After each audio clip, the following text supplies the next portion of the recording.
Welcome back to Inside the Kennel 2024, ladies and gents. And I'm here today to talk a little bit about our pre-season training in the summer that we've had. Players back on deck look absolutely fantastic. We completed a 3-hour training session, grueling session today. Lots of skills on display and a fantastic match sim as well that I'd love to talk a little bit about. We had 42 players on the track today. Some of the players who were missing, Riley Garcia, who's his absence is marked by some clean-up of his shoulder. We also had Alex Keith, who was not on the track today. But aside from that, only Bailey Smith, the notable absence there. I caught up with Bailey after training and he said he's feeling fantastic. He's had a really successful surgery. He's able to weight bear. I even saw him do a couple of dinky kicks along the boundary line as well. So he's keen to get out there. He went for a swim after training and said he's really looking forward to spending a little bit of time with the coaches and Bevo in the box, observing from a sideline. So I think it's going to be a year of growth for Bailey this year, and he's in great spirits.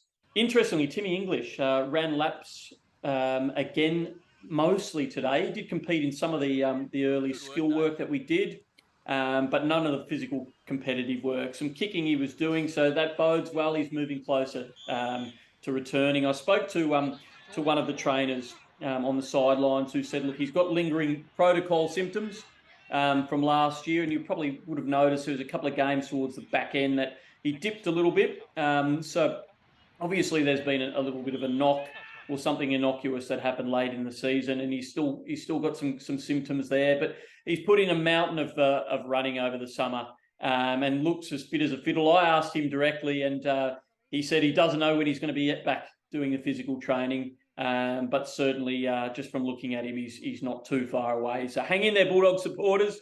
We're looking forward to getting Big Chill back on the track. Now, one fantastic activity that I saw today was what I'd maybe refer to as the Cavalry drill. It's when 20 players sort of line up in the back line and then sprint towards the team who have got the ball. And it's sort of like a big super flood where they fill up the exit routes and try and take possession off the team with the ball. It was really interesting to sort of see that super flood sort of activity and players suddenly becoming under pressure when they had lots of space, that being sucked up. So fantastic to see how the players worked out that and were able to hold onto the ball and then release and get over the back. Some players who really stood out today. Can I just say there were a number of them. I was super impressed today with Ryan Gardner. So he took a lot of contested marks down back. Was just his usual iron-fisted self, but really imposed himself and used the ball beautifully as well. So super impressed, really vocal as well. So Gardner coming up the pecking order, no doubt. Sanders again, what a summer he's put in for the first-year player. He was wonderful and really silky. Times his runs to the contest beautifully, and he's so clean with his hands. So wonderful to see. JJ was exceptional, really explosive off the half back line. I think we're going to be really excited to see what he brings. He did cop a heavy knock to his jaw at one point, went off with Zimmer, the doctor, for a little bit of a look, but came back out and was straight back into the thick of things. So he was one of the most impressive. Look, in match play, Sim, can I say there was 8-4 in the 45 minutes. So the white team scored 4 goals, 8 goals for the blue team. Blue team combined with our preferred forward line with Lobby up there with Norton and also Jamara. Norton had a fantastic battle with Liam Jones. They both probably split the honours there, but both did some elite, fantastic bits of play. Norton got on the end of a couple of goals, but it was Jamara Ugle-Hagan who was the absolute standout. He kicked 4 goals, dished off another one to Norts that he might have kicked, and then a handball over the top as well to one of our running small players. So he could have kicked 6 in 45 minutes and was exceptional. Fantastic jukes. We are in for a seriously exciting one from him this year if his summer's anything to go by. A few other players who stood out. I really love the work of Richards. Harms looked terrific today as well. Was able to transfer play and switch the play. He looked terrific. Loved Libber's play in close. Just his usual customary sort of work in the grunt area, in the engine room. He seems to slow down time. Nobody's able to tackle him and just uses the ball to perfection. So, Libba hasn't lost any of his usual polish and grunt work as well. Interestingly, Caleb Daniel and Dale seem to be the two players who are going to be the preferred kicker-outerers from defence after a score is registered. They used the ball beautifully from defence, and they were the two who we used out of the goal square. Charlie Clark, really interesting. So he got on the end of a lot of ball today in the forward line. Some of his finishing work possibly needs a little bit of work. But he also spent some time in the midfield and, looks to have really sharpened his craft. And Riley West played really deep in the match sim, kicked one goal and missed another one that across the face of goal that he probably would have liked his kick again.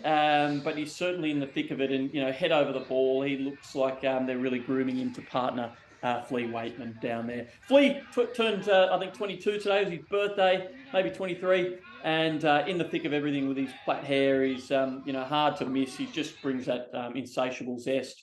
Along the sidelines as well, we had Trelaw, Bramble and Artie Jones doing some light work, lots of running.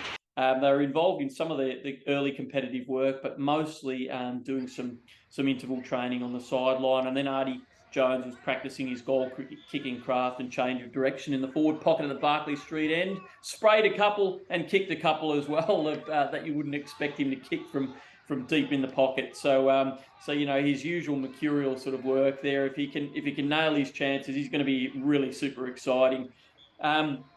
Some other players who I was really, really happy with today as well. Vandermeer getting on the end of a few chains and using his pace to perfection. Bedendo as well. I keep talking about him. I'm super excited and buoyed what he's going to bring this year. If he can stay fit, he's got a fantastic tank. He's athletic. He's super speedy. And he just brings excitement. So I think Bedendo's a real smoky for our round one selection. Oh, now Bont is the other player. Bont's obviously had some really limited work this summer. He spent a lot of time in rehab pre-December, but he's come back today and just looked absolutely sublime. Some of his work in close was akin to the Harlem Globetrotters. He can just extract the ball from the air and spin on a dime and just use the ball beautifully. And through traffic, there's none better. So he was fantastic. And the other player I want to draw your attention to is Jordan Croft, son of Matty Croft. They're grooming him for a centre-half forward position. He got on the end of a couple of bits of play and just charged through. He looks a player. Really like his attack on the ball. He's got real fluency with his run and kicking style. So get excited about him this year as well. We'd love to see him develop in the VFL and hopefully get an opportunity or two later in the year. Bustling is the other one. Really reads the ball beautifully. And seems to have really worked on his aerobic capacity and his running capability. So I'm sure we're going to see some of Bustlinger this year. Maybe 10 or 12 games would be a fantastic result for him. So that's it, Bulldog fans. I hope you enjoyed today's update from inside the kennel. We've got more coming our way. So if you like what you've seen today, press subscribe. You'll get the notifications of all the videos and you'll get access to some of the player interviews that are put together as well. But most importantly, get yourself a membership and go Doggies. We're looking sharp.